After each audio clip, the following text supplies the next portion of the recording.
Alhamdulillahi wa kafa. Wassalatu wassalamu ala rasulil mujtaba Sayyidina wa habibina wa syafi'ina wa maulana Muhammadinil Mustafa wa ala alihi wa ashabihi wa dhurriyyatihi wa kulli man ittaba'al huda. Asyhadu an la ilaha illallah wahdahu la syarika lah wa asyhadu anna Muhammadan abduhu wa rasuluhu la nabiyya wa la rasula ba'da. Qala Allah ta'ala fi kitabihil karim, a'udzu billahi minasy syaithanir rajim. Ya ayyuhalladzina amanu taqullaha haqqa tuqatih wa la tamutunna illa wa antum muslimun. Ma'asyiral muslimin, sidang jemaah Jumat yang dimuliakan oleh Allah Subhanahu wa taala. Kita berada di waktu yang mulia, lalu dikumpulkan di tempat yang mulia, serta berkumpul bersama orang-orang yang mulia. Masya Allah, 3 nikmat Allah yang Allah berikan kepada kita di hari Jumat, waktu yang mulia, lalu di tempat yang mulia, di masjid, di rumah Allah, lalu berkumpul bersama orang-orang yang gercep, gerakan cepat menuju rumah Allah untuk menunaikan kewajibannya, yakni sholat Jumat secara berjamaah. Masya Allah, 3 nikmat ini sudah begitu luar biasa. Nikmat iman yang ada di dalam hati kita dan nikmat Islam yang kita tetap pertahankan di dalam jiwa-jiwa kita. Ini nikmat yang begitu besar. Apalagi nikmat yang paling besar, kata seorang ulama yang ketika ditanya oleh muridnya, wahai guru, apa nikmat yang paling kecil? Nikmat terkecil yang Allah berikan adalah nafas kita. Oksigen yang kita dapat adalah nikmat yang begitu kecil, tapi ternyata begitu mahal harganya kalau dirupiahkan. Sedangkan nikmat terbesar, bertanya lagi seorang murid kepada gurunya, apa nikmat yang paling besar yang Allah berikan kepada manusia? Maka nikmat yang paling besar, kata sang guru, adalah nikmat yang dimana Allah Subhanahu wa taala turunkan sosok baginda Nabi Muhammad sallallahu alaihi wasallam. Jadi begitu kikir kita, begitu pelit kita, begitu bakhilnya kita ketika kita mendengar nama Nabi Muhammad sallallahu alaihi wasallam, lalu kita enggan untuk mengirim salawat kepada beliau. Mari kita senantiasa untuk selalu bersalawat, apalagi ini hari Jumat. Begitu banyak manfaat yang dihitung berlipat-lipat, dan insya Allah kita terhindar dari mudarat, sehingga ini bisa menyelamatkan kita. Insya Allah kita bisa selamat di dunia dan akhirat. Amin amin ya rabbal alamin. Ma'asyiral muslimin, sidang jamaah Jumat yang dimuliakan oleh Allah Subhanahu wa taala. Tidak lama lagi kita sudah menghabiskan bulan Sya'ban ini, lalu kita memasuki bulan suci Ramadan. Maka apa yang bisa kita persiapkan? Apalagi di bulan suci Ramadan tahun lalu, kita lihat ada fenomena yang terjadi, pandemi begitu menakutkan, sehingga kita ini dilarang untuk kumpul, bahkan kita harus menjaga jarak.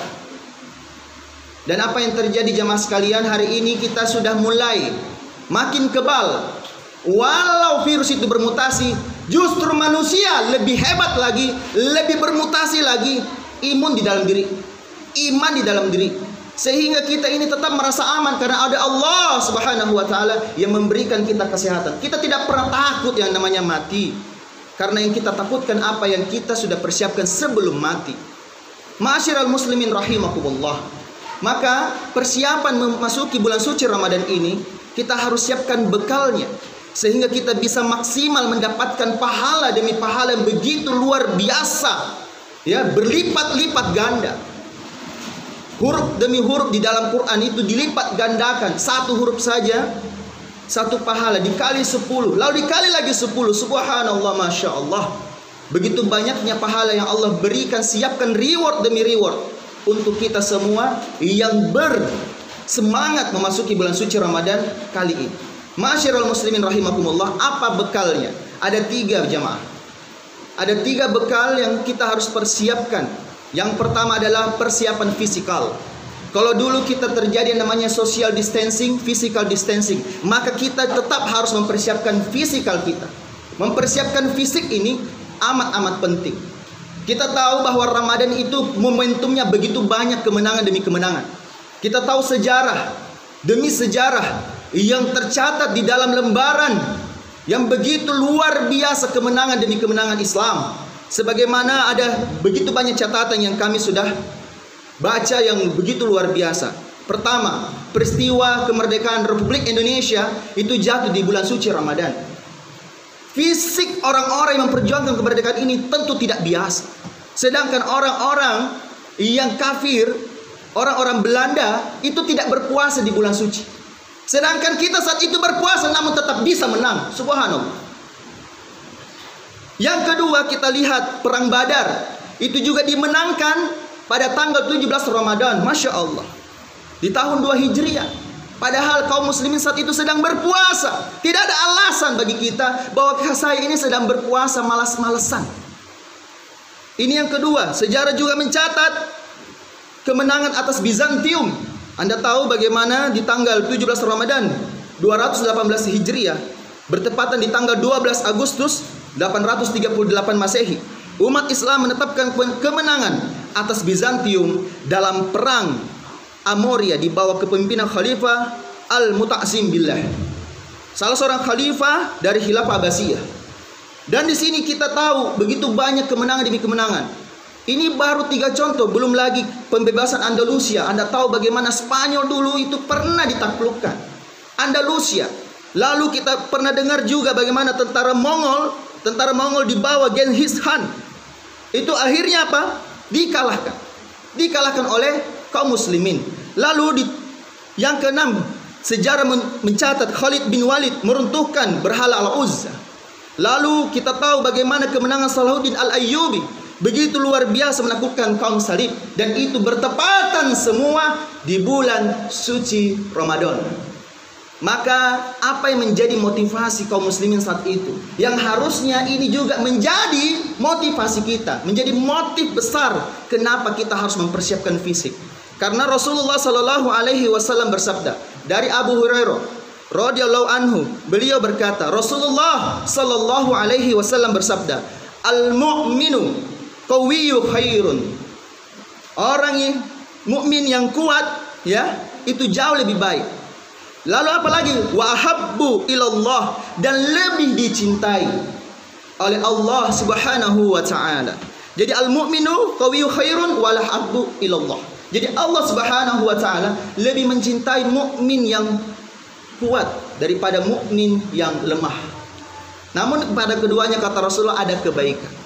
Lalu dilanjutkan lagi oleh Rasulullah sallallahu alaihi wasallam, bersungguh-sungguhlah untuk mendapatkan apa yang bermanfaat bagimu, dan mintalah pertolongan kepada Allah dan dari segala urusanmu. Serta kata Rasulullah, janganlah sekali-kali engkau merasa lemah, engkau merasa capek, mak. Lalu Rasulullah menyampaikan kembali, melanjutkan masih di hadis yang sama, apabila engkau tertimpa musibah, janganlah engkau berkata seandainya.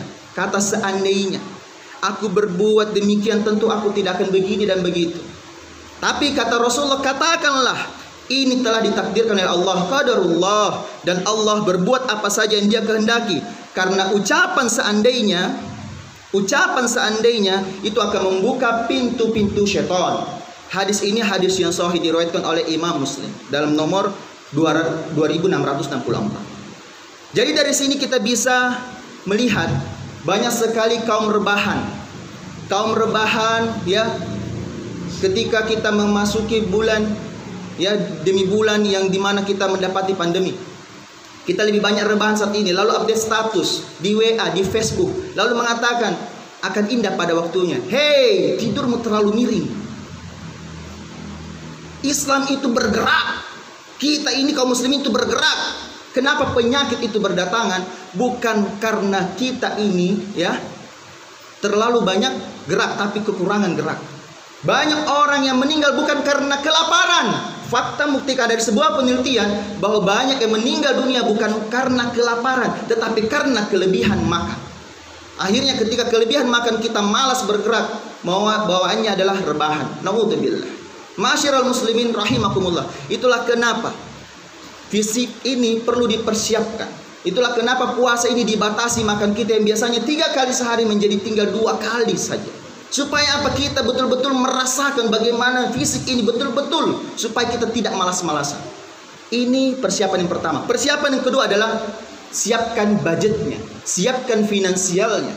Karena Rasulullah Shallallahu Alaihi Wasallam disebutkan oleh para sahabat itu sangat dermawan, masya Allah. Namun kata para sahabat, kalau Rasulullah sudah memasuki bulan suci Ramadan, kedermawanannya lebih dan lebih dermawan lagi. Maka kenapa kita harus tetap mempersiapkan budget memasuki bulan suci Ramadan? Persiapkan bagaimana kita membuat buka puasa bersama. Minimal kita bisa membuat, membantu masjid memasukkan dana untuk persiapan buka puasa setiap harinya, setiap buka puasa, masya Allah. Ini luar biasa, ini budget harus kita siapkan. Sedekah ini harus diperbanyak. Apalagi kita tahu manfaat sedekah itu begitu luar biasa. Tidak perlu bahkan menunggu Ramadan, sedekah itu sudah begitu banyak manfaatnya. Manfaat yang pertama, bagaimana rezeki kita diberkahi oleh Allah Subhanahu wa taala. Bahkan itu dilipat gandakan, subhanallah. Bahkan dikatakan oleh ulama itu 10 kali lipat minimal. Jadi kalau kita lagi kere hari ini, maka bersedekahlah. Justru yang dianjurkan oleh Rasulullah, orang yang kere yang harus lebih penting untuk bersedekah. Sedangkan orang kaya, kalau bersedekah itu akan menjaga keberkahan hartanya. Kita ini miskin, kita ini tidak punya uang, maka justru dianjurkan oleh Rasulullah untuk bersedekah. Supaya apa? Allah akan memberikan rezekinya lebih banyak lagi untuknya. Sehingga tidak mengeluh lagi, tidak ada uangku ini, tidak ada hartaku ini. Bagaimana caranya, saya saja miskin. Kita tidak ada kata-kata itu lagi. Muslim itu harus kuat. Kuat apanya? Imannya, amalnya, uangnya, hartanya, semuanya. Karena kenapa? Allah Subhanahu wa taala menyebutkan di dalam Quran ada 11 ayat yang sejenis seperti ini. Kami kutip ya, yang dimana dalam surah As-Saff ayat yang ke-10 hingga ayat yang ke-11. Allah Subhanahu wa taala berfirman, "Ya ayyuhalladzina amanu hal adullakum ala tijaratin tunjikum min adzabin alim." Wahai orang-orang yang beriman, maukah kamu aku tunjukkan suatu perdagangan yang dapat menyelamatkanmu dari azab yang pedih? Saat itu para sahabat banyak yang berkumpul ketika ayat ini turun. Dan tahukah jemaah sekalian, banyak orang-orang kaya yang dikumpulkan oleh Rasulullah Sallallahu Alaihi Wasallam pada saat itu. Dan 8 dari 10 sahabat Nabi yang dijamin masuk surga adalah orang yang kaya. Para pedagang, para saudagar, para tajir, tijaro, para pedagang, para pengusaha. Dan saat itu Abdurrahman bin Auf ada di situ. Ada sahabat-sahabat lainnya, Uthman bin Affan. Lalu ayat yang ke-11 dilanjutkan oleh Rasulullah Sallallahu Alaihi Wasallam. Maukah kalian? Apa yang terjadi? Rasul melanjutkan lagi apa yang Allah turunkan, dan Rasulullah Sallallahu Alaihi Wasallam melanjutkan ayat yang diturunkan oleh Allah Subhanahu Wa Taala. Tu'minina billah wa rasulihi wa tujahiduna fi sabilillah bi amwalikum wa anfusikum. Dzalikum khairul lakum in kuntum ta'lamun. Yaitu kamu beriman kepada Allah dan kepada Rasulnya, dan berjihad di jalan Allah, berjuang di jalan Allah, bi amwalikum wa anfusikum, dengan harta dan jiwa. Harta dan jiwa disebut oleh Allah harta, baru jiwa. Selama ini yang penting tenaga, pikiran, tapi yang didahulukan oleh Allah adalah harta. 11 ayat menjelaskan harta dan jiwa berulang-ulang, tidak pernah yang didahulukan adalah jiwa dulu baru harta. Apa artinya? Islam ini bisa menang karena kekuatan harta. Khadijah, orang terkaya di Mekah, 2/3 kekayaan orang-orang Mekah dikumpulkan semua, 2/3-nya adalah miliknya Khadijah. Semua dikumpulkan 2/3 miliknya Khadijah. Dan itu di mana Khadijah binti Khuwailid radhiyallahu anha menyumbangkan semua, berdonasi semua, jihad di jalan Allah, menyedekahkan semua hartanya di jalan Allah. Sehingga apa yang terjadi? Islam ini bisa sampai kepada kita. Jadi jangan anggap remeh harta itu.